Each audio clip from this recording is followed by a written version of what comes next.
Today, CENTCOM Commander Admiral Brad Cooper presented the president with three military options regarding Iran. The first is a short and powerful, as he put it, wave of strikes against Iranian infrastructure, aimed at breaking the negotiation deadlock and forcing Tehran back to the table with concessions on its nuclear program.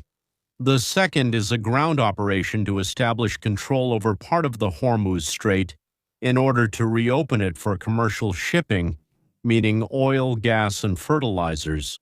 The third is a special forces operation to capture or destroy Iran's stockpiles of highly enriched uranium. Trump himself is currently saying publicly that, in his opinion, a naval blockade is more effective than bombings, and he sees it as the main source of leverage. But he keeps the military scenario as a backup, in reserve, in case Tehran refuses to enter into any negotiations. The war has been going on for 61 days now, and direct expenses have reached $25 billion. The main thing is that tomorrow, May 1st, the 60-day period under the War Powers Resolution expires. So by law, the president is required to withdraw the troops if Congress has not authorized the operation. Congress hasn't done that yet, and Trump intends to ignore this requirement. This turns tomorrow into a pure institutional test. Does the constitutional check on executive power actually work, or has it long since become just a formality? At the same time, Hegseth at the Congressional hearings calls critics of the war America's main enemy, which shows how quickly, in military logic, the line between an external enemy and internal opposition becomes blurred. A tough question. Is it still a war, or is it a war if it's just a blockade?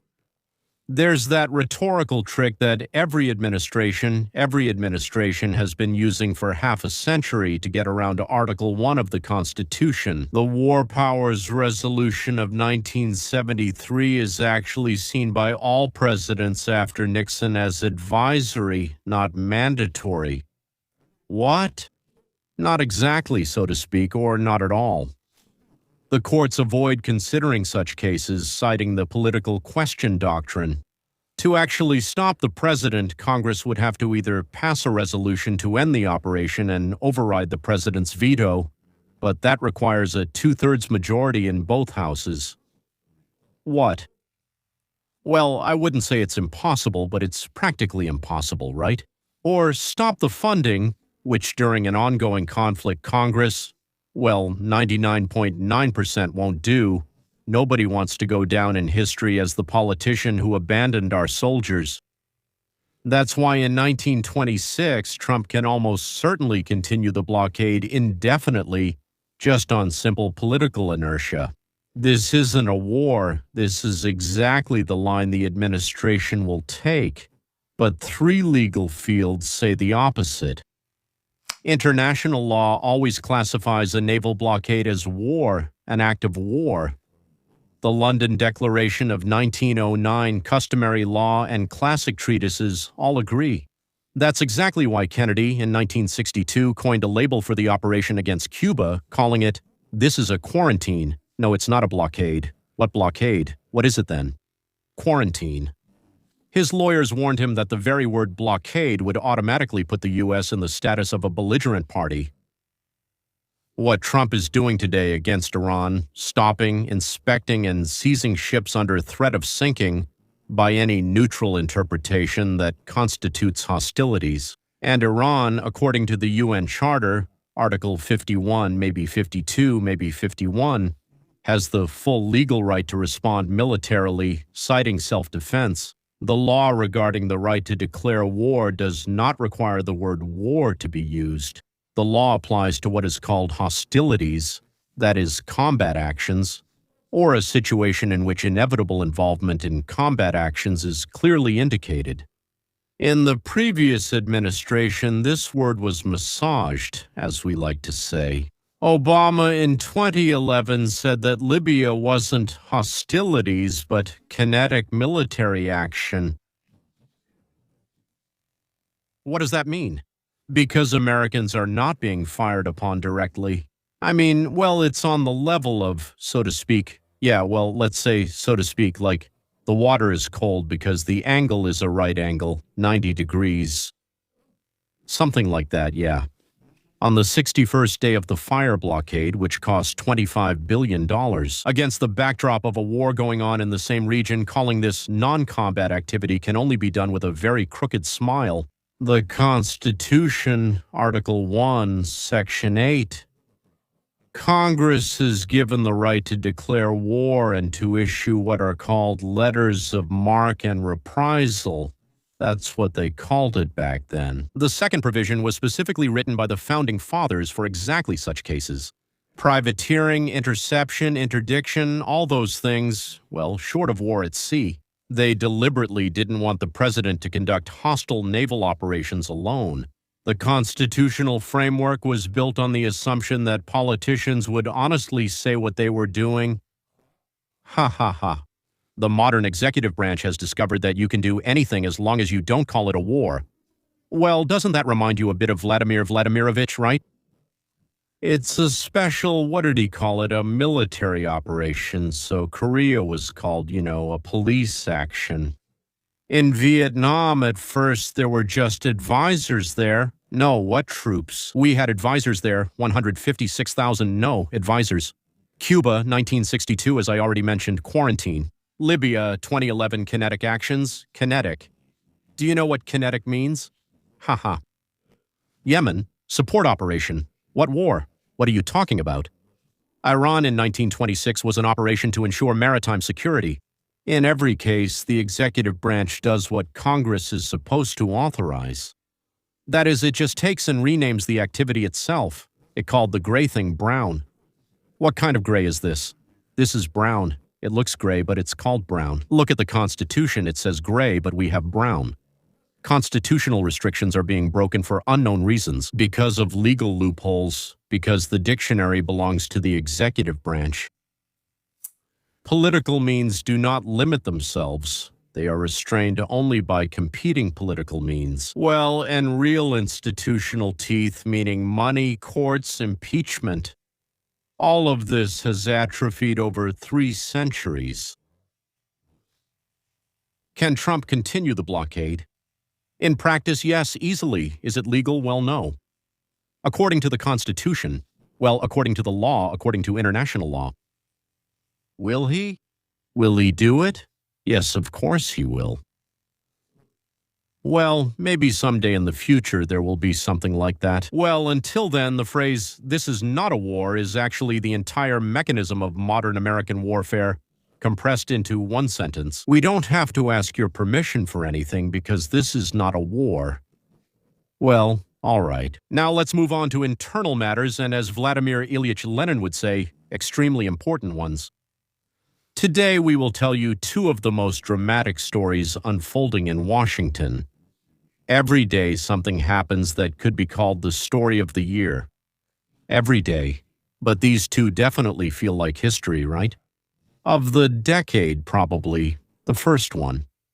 The U.S. Supreme Court did what the Democrats actually feared the most.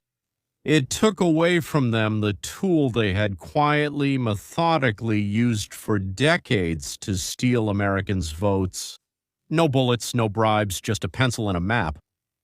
And you know what worked brilliantly until yesterday?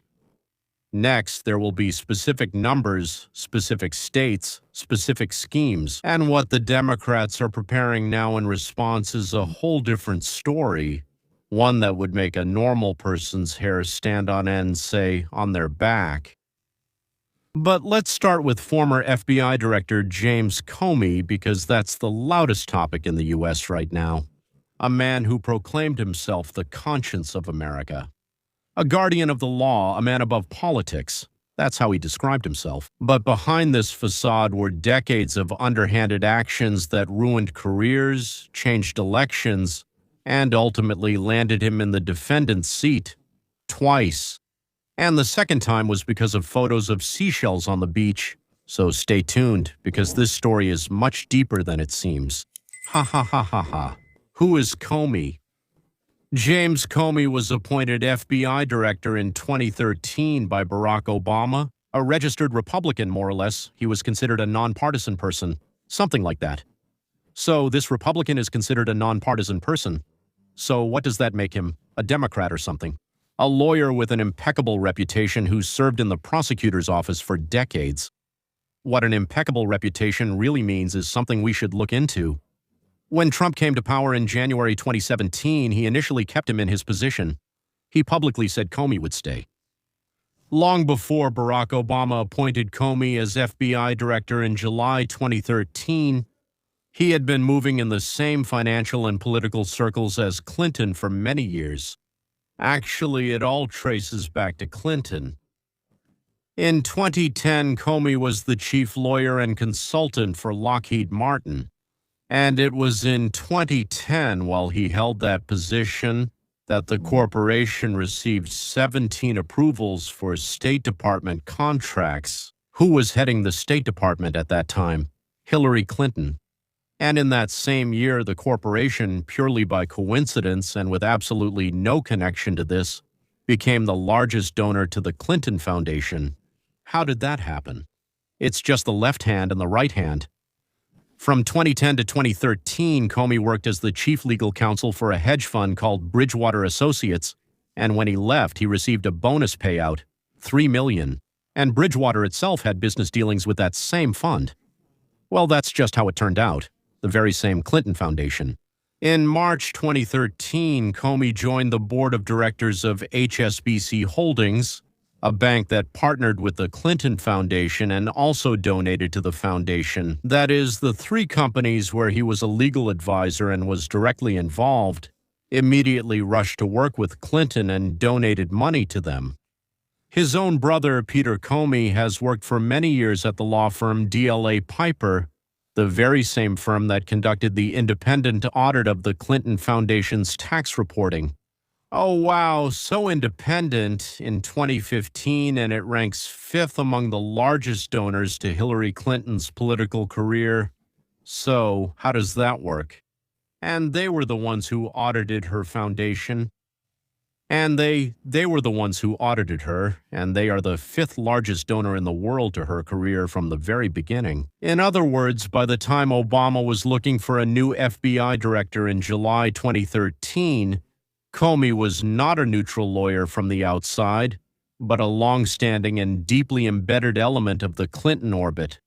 His employers received contracts from Hillary, his bank, and his firm, through his brother, sponsored her foundation, and his own the millions he made in his career came from those same sources. Against this background, it is quite logical to assume that it was the Clintons who suggested his candidacy to Obama. And then it becomes clear why.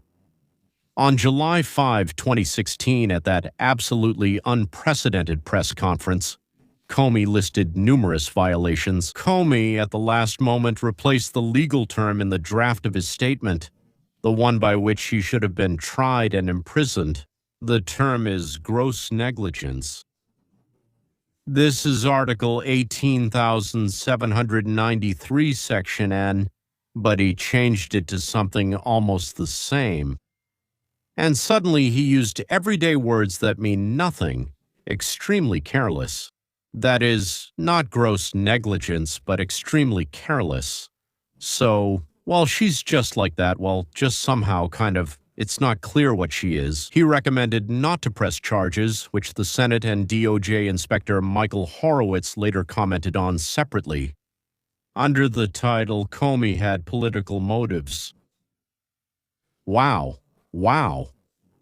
In March 2017, Comey publicly confirmed to Congress what Trump considered a death sentence for his presidency. The FBI, Comey said, is investigating ties between Trump's campaign and Russia, including ties to Russian officials. He didn't hint, he didn't imply, he said it directly under oath, live on national television. Between them, Comey and Trump, there had already been several personal meetings that would go down in history. Comey kept detailed records of every conversation with the president. The question is whether he recorded everything exactly as it happened, or not quite. Immediately after the meeting, he wrote down that Trump had asked him to drop the case against Michael Flynn, the national security advisor who had come under investigation. He's a good man, Trump allegedly said. Comey wrote this down and kept it. Now, to truly understand Comey, we need to go back a year to 2016. Because it was then a year before 2017, because that's when he made a series of decisions that both helped Trump and hurt him, helped Clinton and hurt her. That's quite a feat, a phenomenal achievement. No one before has managed that. In the history of modern politics, no politician has pulled that off. In March 2015, it became known that Hillary Clinton used a personal email server for official correspondence while serving as Secretary of State. That's absolutely a prosecutable criminal case. The FBI had to investigate. On July 5, 2016, as I already mentioned, Comey stepped up to the microphones and announced, "The FBI does not recommend bringing charges against Clinton." He also called her actions extremely careless. The Inspector General later called this a serious error in judgment by Comey and an usurpation of the Attorney General's authority. Well, by agreement, of course, with the Clintons, with Obama, and with the Attorney General. And I see, as they say, it's clear, although I wouldn't be able to prove it in court. In other words, Comey saved Clinton legally at the same time, but he publicly destroyed her. The Democrats were furious, the Republicans too, but for a different reason. They wanted charges. And then on October the 28th, 2016, just 11 days before the election, Comey sent a letter to Congress. The investigation into Clinton is being reopened. New emails were found on Anthony Weiner's laptop. Well, her closest aide's husband. It was, "Gentlemen, I remember when a grenade exploded," Anthony in the crowd. "Clinton's ratings, they didn't just drop, they crashed." Trump was thrilled. 9 days later, on November 6th, 2 days before the election, Comey wrote again. Nothing new was found, conclusions unchanged, but it was too late. The damage was done. Clinton still believes that it was Comey's letter that cost her the presidency. Many analysts agree with her. And here's the first paradox. Trump won largely thanks to Comey, and then he fired him. And Comey became his worst enemy. How is that possible? Because Comey was never one of his own, but he was never an outsider in the political sense either. There was only one task: himself. And everything he did so that history would remember him. Regardless of who it helped in the short term or who it hurt in the long run, he's a star. The main thing is, at that moment, it seemed to him that this was what would make him shine. That's why he did it. But then it turned out, no, I'll do the exact opposite, and that's when I'll shine. And he did it again. On May 9, 1917, Trump fired Comey. The official reason, the wrong thing, starting the investigation into Clinton. But just a few days later, Trump himself said in an NBC interview that he was thinking about the Russia case when he made that decision. Comey found out about his dismissal from the news. He was in Los Angeles speaking to FBI employees when a news ticker appeared on the TV screen behind him. Trump fired FBI Director Comey. People in the room started laughing, thinking that someone had set up this joke during the speech. It wasn't a joke. After being fired, Comey passed on records of his private conversations with Trump to the New York Times through his friend, law professor Daniel Richman. This became the basis for the first criminal case against Comey. The prosecution claimed that Comey lied to Congress in 2020 when he testified under oath that he did not authorize leaks to the press. The notes worked. A special prosecutor, Robert Mueller, was appointed. An investigation into Russian interference began, which lasted 2 years. And it ended with the conclusion, there is no evidence of collusion between Trump and Russia, but there are signs of obstruction of justice. Trump was furious. Comey became a star on CNN and MSNBC and wrote a book called A Higher Loyalty. He said it's not to the president, but to the country. It became a bestseller. He went on a nationwide tour, gave interviews, and called Trump a threat to democracy. He compared him to a mobster. The war was declared, and it still isn't over. And on May 15, 1925, Comey, while vacationing in North Carolina, saw during his morning walk on the beach what he described as seashells arranged by someone into the numbers 8647. Well, everyone suspects that he arranged them first and then found them. He takes a photo. He posts it on Instagram with the caption, "Beautiful arrangement of seashells on my street. Morning walk." The reaction followed immediately. Trump wrote that Comey definitely knew what he meant. He added, "Even a child understands what that means. If you're the FBI director and you don't understand this, it means murder." Secretary of Homeland Security Kristi Noem stated that Comey called for an assassination attempt on the president. The Secret Service has launched an investigation. Comey underwent hours of questioning in Washington. Comey deleted the post that day. He wrote, "I associate these numbers with violence. I'm against any kind of violence." Yeah, right. Back then, there were no charges, but the machine was already set in motion. And at the end of April, right now in 2026, almost a year after the post with the seashells, a grand jury in North Carolina issued an indictment. 2 counts: threatening the life of the president and transmitting the threat through interstate commerce, which basically means publishing it, let's say. Yes, up to 10 years in prison. The timing was not accidental. Trump had recently fired Attorney General Pam Bondi, complaining that she wasn't aggressive enough in prosecuting the people who were going after him. The new acting Attorney General, Todd Blanche, immediately accelerated the crackdown against Trump's opponents. In addition, the charges were filed 3 days after an unknown person broke through security at the White House Correspondents' Dinner, where Trump was present. An atmosphere of threat is the perfect political context for charging someone with threatening the president. But here's what's important to understand. The shells are not the target. The shells are the door. The investigation aims to use it to discover something entirely different. Let's be honest about how the U.S. federal prosecutorial system works when it wants to destroy a person. The first tool is expanding access to materials. Once charges are filed, the investigators have a legal basis to request, through the court, correspondence, phone records, bank accounts, and meetings from recent years. Previously, it was necessary to prove to the court the need for such a request, but now it's simpler. Comey corresponded with journalists, politicians, and former colleagues. Everything is now under the microscope. The second tool is pressure on his inner circle, and the people around Comey will start receiving subpoenas.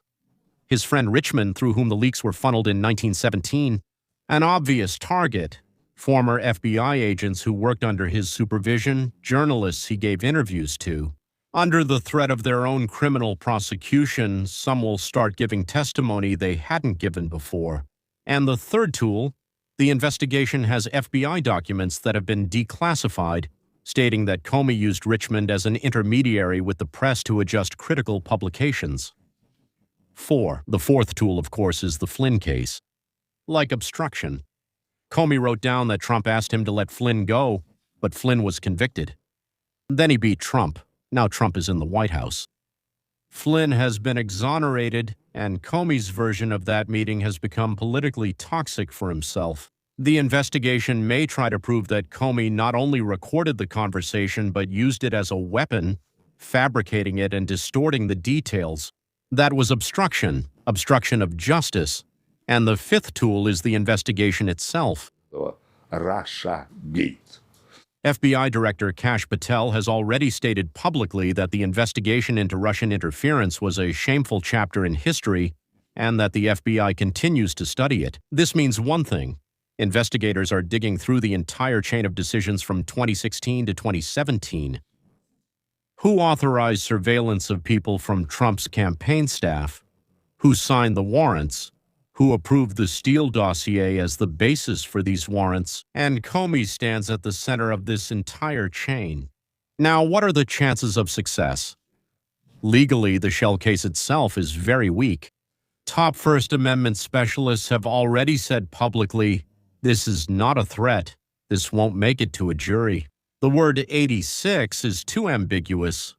The meaning of the number 86 is too unclear. But Trump and his team apparently are not counting on a guilty verdict on the Seashell case. They need a completely different process. Subpoenas, interrogations, headlines. Comey on trial, even if he is ultimately acquitted, is already a victory in the information war. This is the destruction of the reputation of a man who spent 9 years building himself up as a moral arbiter. And if there is a non-zero chance that during all this the investigation actually finds something real, well, that's just fine. Something from 2016 or 2017 might suddenly come up. Some correspondence that Comey didn't burn, didn't delete, that they forgot about. Some colleague who decides it's better to talk than to stay silent. That's the real stake in this game.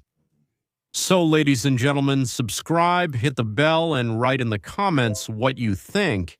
Is this justice or is this political persecution? Let us know your opinion. And now let's get back to the landmark decision of the Supreme Court. When we get to the end, you'll understand why it's a landmark decision and how it turns politics in the United States upside down. Well, upside down, right side up. It puts things back, right side up. And how the Democrats' 30-year efforts seem to be collapsing like a house of cards. Let's start with the basics. First, with what's written in the Constitution. Article 1, Section 2. Representatives in Congress are apportioned among the states according to their population. Let's say there are 1,000 people in all of America and 10 states. So one state has 200 people living in it. That means it gets 20%. Another state has 300 people.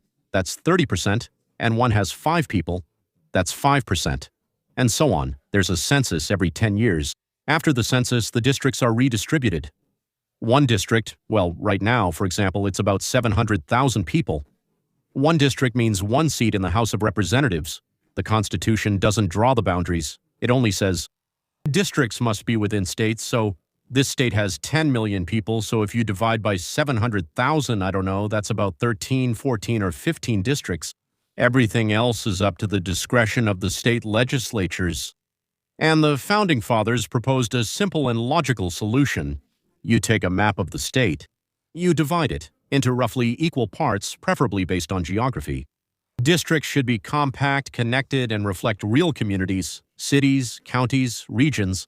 That's exactly how it was intended, so that the people who live there stay together as a community, and so they can decide what's good for their city, good for their county, good for their area or district, region, and so on. So they choose a person who represents their interests.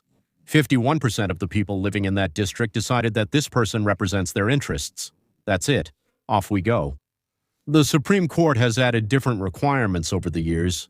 Districts must be territorially contiguous. That means you can't have a piece here, a piece there, and another piece scattered across the whole state. And they must be roughly equal in population size. Well, it could be 720, 680, but it shouldn't be 1,300,000. And you shouldn't intentionally discriminate based on race or party affiliation. Remember that. It seems simple enough. You take a ruler.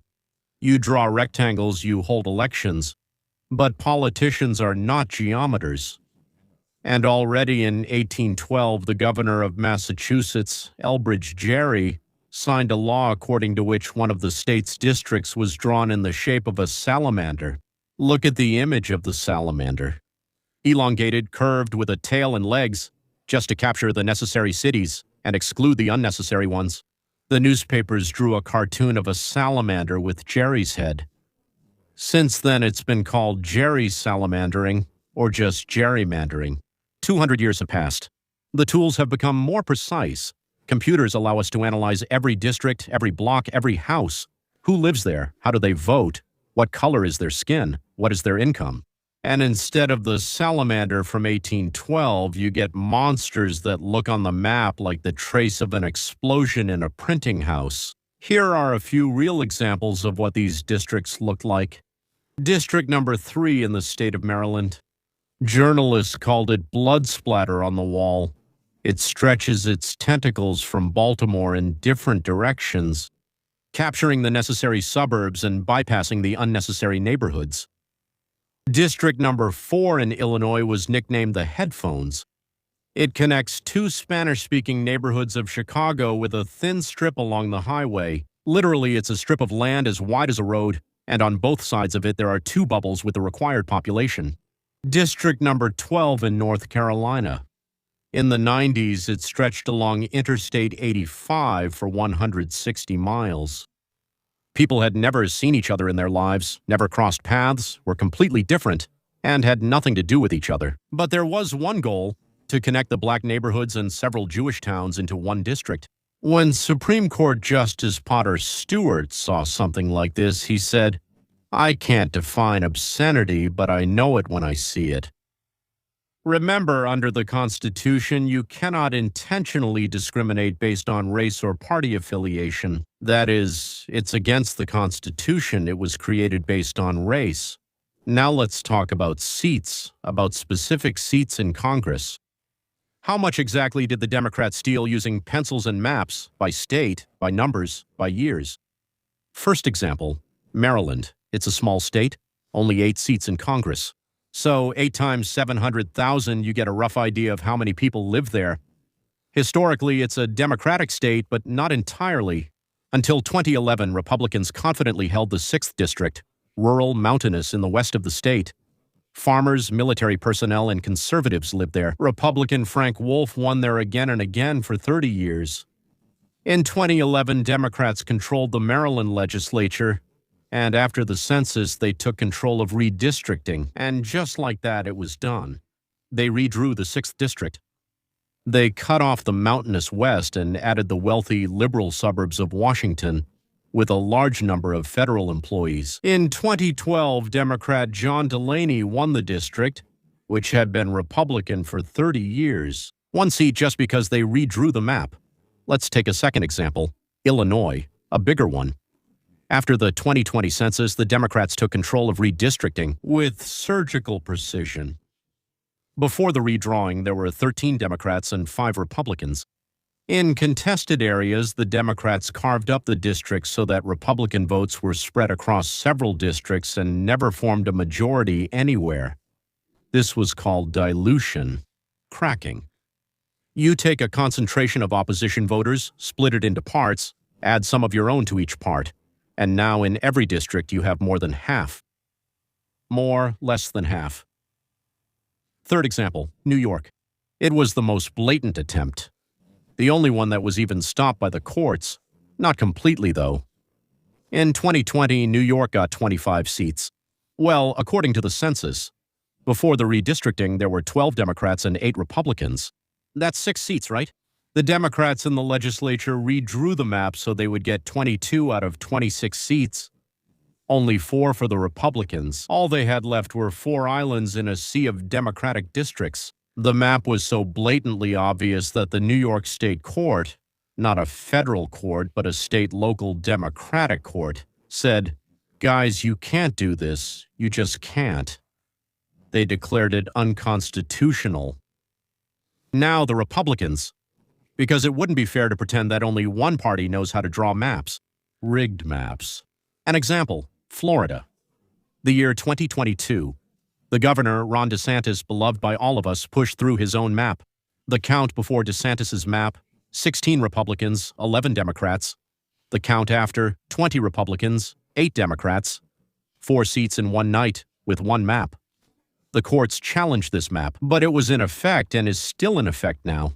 It's in effect because, in reality, it put things back the way they should have been. What's happening today? All across the country, there are dozens of districts created in the usual pattern of this Louisiana one, with a forced minority majority. You understand what I'm saying, right?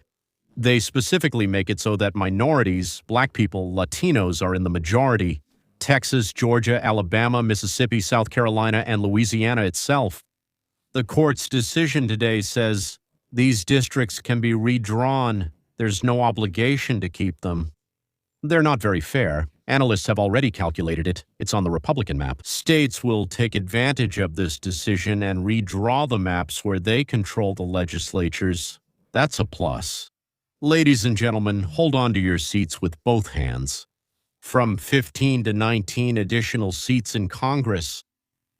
With the current Republican majority of 220 to 213, if you add another 15, it means control of the House of Representatives for at least a decade, maybe 2. Yes, subscribe and hit the bell, because what's coming next is the most important.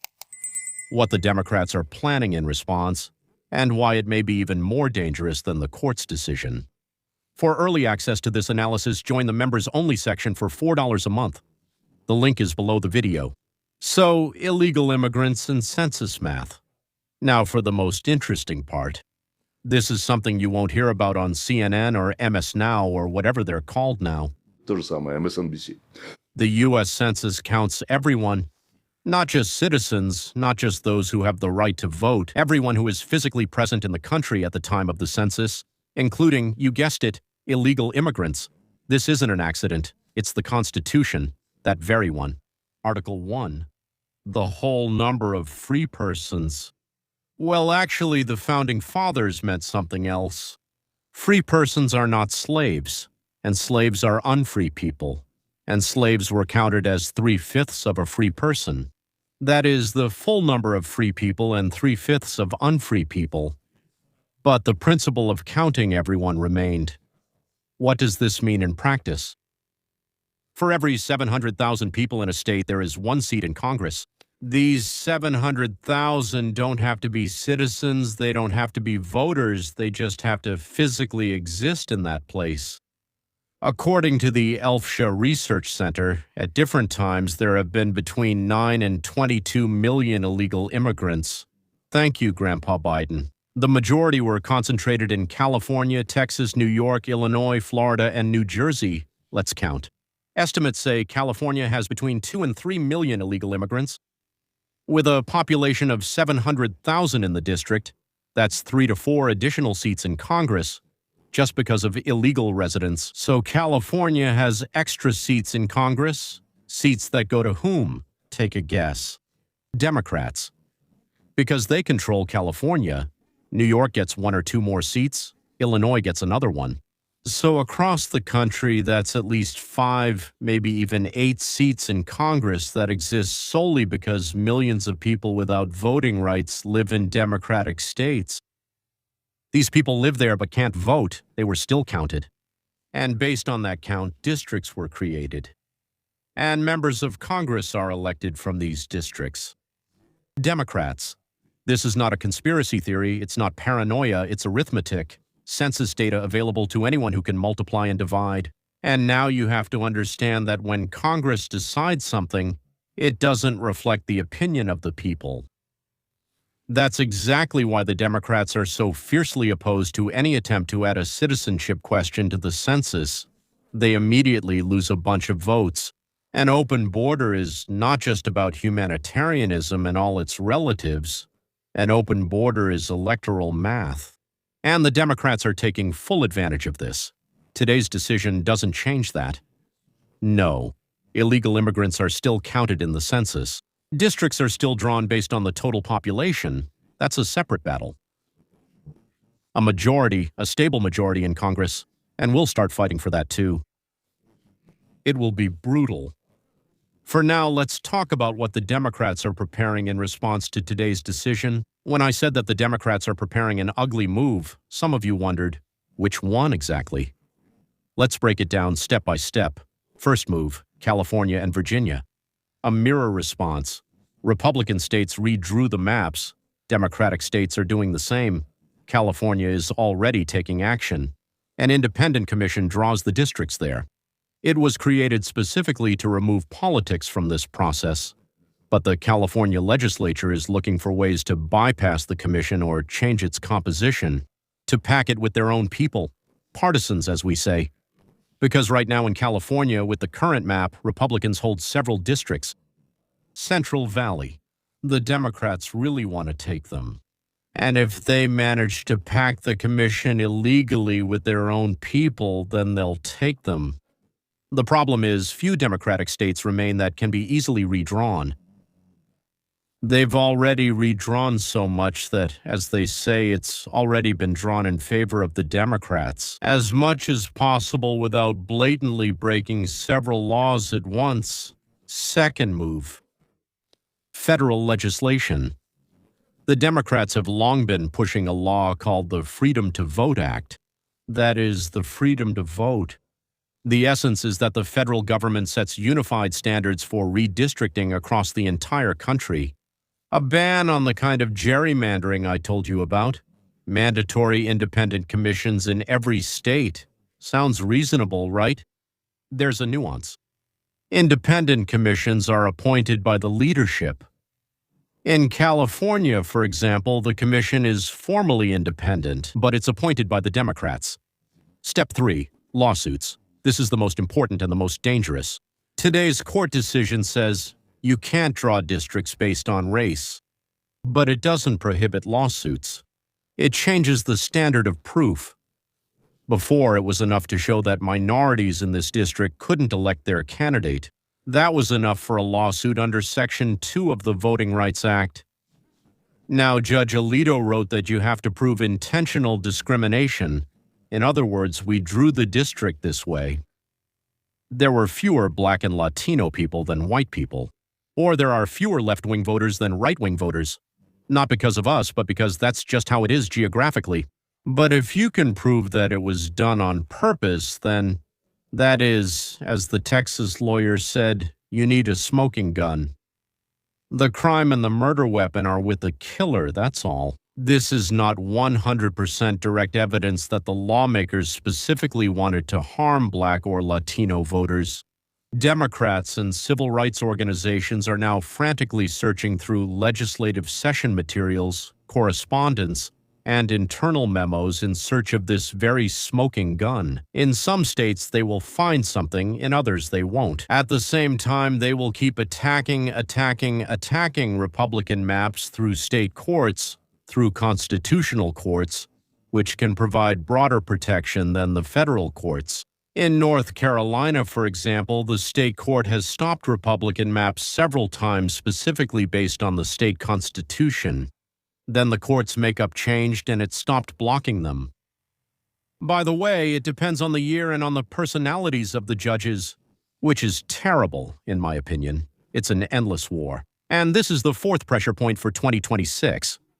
Today's decision came out on April 29th. There are 7 months until the midterm elections in November, so it's possible to rearrange the district maps in 7 months, but it's difficult. A law has to pass through the state legislature, the governor, the trial courts, and the appellate courts.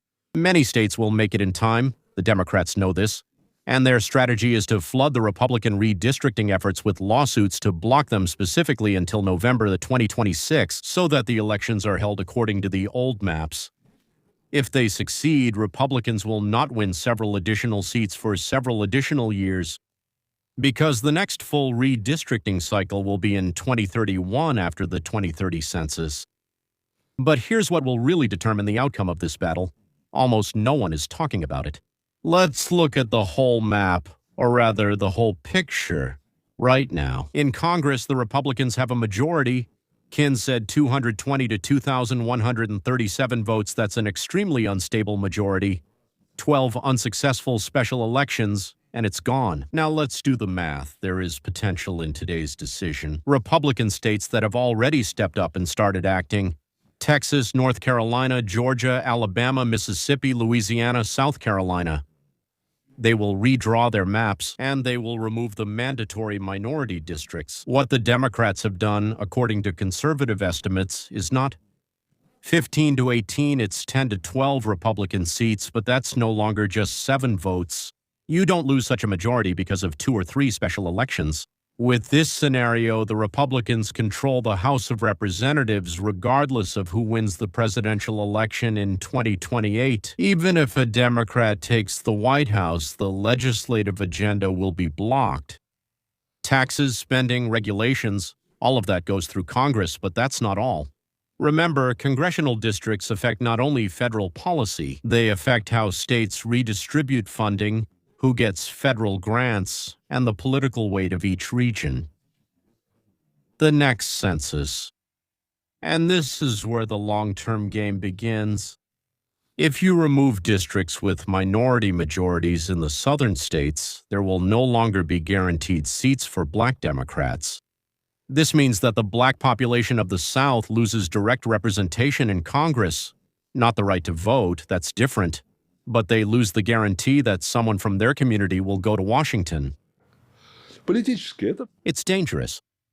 Right now, there are many Black congressmen from the South, like Lucy McBath of Georgia, Terry Sewell of Alabama, and Cleo Fields of Louisiana. They represent districts that were created specifically under Section 2. So if you draw it in such a way that only black people are there, their districts can be, and most likely will be, redrawn. They might lose, and most likely will lose, and might not even run at all because the new map won't give them a chance. Demographically, black Americans make up about 13% of the population.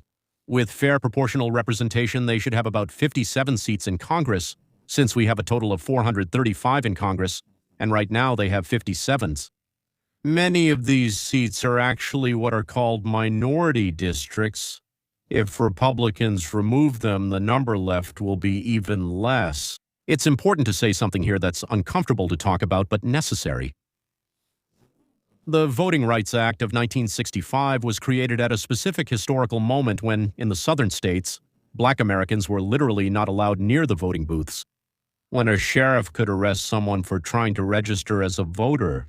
When a literacy test wasn't a test of knowledge but a tool of discrimination. And the law worked. It broke the apartheid system in the South. That's a fact. But then, as often happens with tools created for a specific purpose, it began to take on a life of its own. Section 2 went from protecting voting rights to serving as a tool for political map-making. From don't prevent people from voting to you must create a district with the required demographic makeup. These are two fundamentally different concepts, and it is this contradiction that the court resolved today, although in favor of one party. Judge Kagan, in her dissenting opinion, wrote plainly that today's decision makes Section 2 a dead letter, which is true. In states where racial segregation in housing and voting based on race are still a reality, which is a lie, minority voters can be excluded from the political process. And why can't a black person win in a white district? I don't really understand this. This isn't propaganda, it's a real problem that needs to be seen. But at the same time, it's also propaganda. Well, the other thing is real too. When the pencil is in the hands of one party, they use it to draw monsters that eat up half the state's map just to guarantee seats. That's not about protecting minorities either. That's using minorities as an electoral resource, or both things at the same time. And now comes the most important question. No one won today. And what will happen to American democracy if every census turns into a war of pencils? If the map of the country depends not on where people live, but on who controls the laptop? With Jerry's very own program, as they say in Russian, gerrymandering. In English, it's called gerrymandering. What's happening with the system? The American political system is set up so that most seats in Congress are safe. According to the Cook Political Report, out of 435 seats, about 350 are safe for one of the parties. The real competition is only in about 80 seats or so. This is a direct result of that very thing. Well, gerrymandering. When a district is safe, a congressman doesn't chase after the swing voters from the center. He chases after the activists of his own party, who show up at the primaries.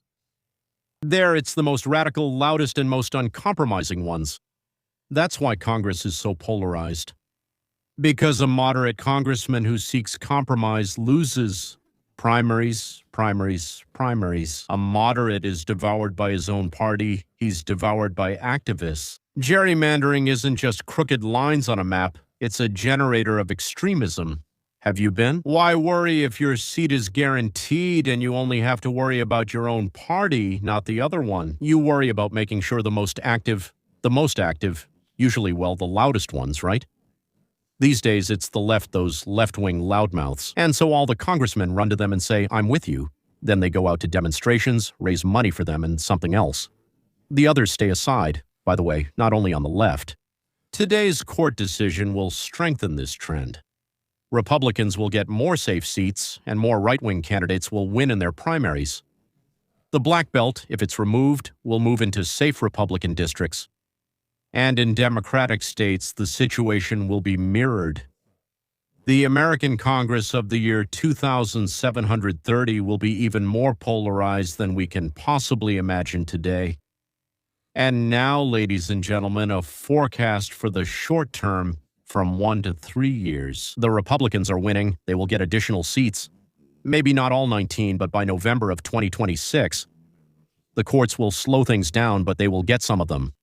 In the medium term, by 2030-2031, the next cycle of redistribution begins after the 2030 census, and everything starts over again with new data, new demographic shifts.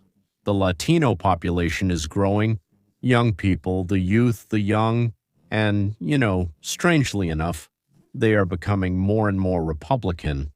As recent polls show, the South is aging and the suburbs are changing. In the long term, the only way out of this war is independent commissions with clear mathematical criteria, redistricting, minimization, compactness, respect for existing administrative boundaries of counties and cities. This is called algorithmic redistricting, not by whim, but by algorithm. A computer isn't a politician after all. Maybe you could program the computer like that. If you don't give it any hints, it doesn't care who lives in each district. It just divides the territory into equal parts with the fewest possible boundary cuts. Some states are Arizona, Michigan, California, but independent commissions have already been tried with mixed success because, as I said, commissions are also appointed by people, and people are political creatures. There probably isn't a perfect solution. Well, gerrymandered maps are definitely not the solution. We certainly don't need a salamander. What? And now to the finale. You know what still inspires me about all this? Not the result of today's decision, not that the Republicans will get additional seats. I like that, but what inspires me is something else. The system works slowly with difficulty, through decades of legal battles, through appeals, through dissenting opinions, through legislatures, through the press, through nonprofit organizations, on both sides. But it works. In 1812, Governor Gerry drew his salamander, and no one could do anything about it. And today, every crooked line goes through the courts. Every redrawing is challenged. Every decision is public. It's not perfect, but it's democracy. Loud, ugly, annoying, unpredictable, but, ladies and gentlemen, alive. And today, the pencil that was used to draw tentacle-shaped monsters instead of electoral districts, that pencil has become, how should I put it, shorter. It hasn't been completely broken, but it's shorter. It's worth keeping an eye on. It's worth understanding. Well, see you in the next episode. And if you watched until the end, you know more about American politics than most Americans. Congratulations. Give it a like. It helps YouTube show this video to more people. Subscribe, click the bell. Write in the comments, do you think the Republicans will have time to redraw the maps before November? And what is more important for America? A party victory today or a fair system for decades to come? I'll be very glad to see your answers. Goodbye. To be continued.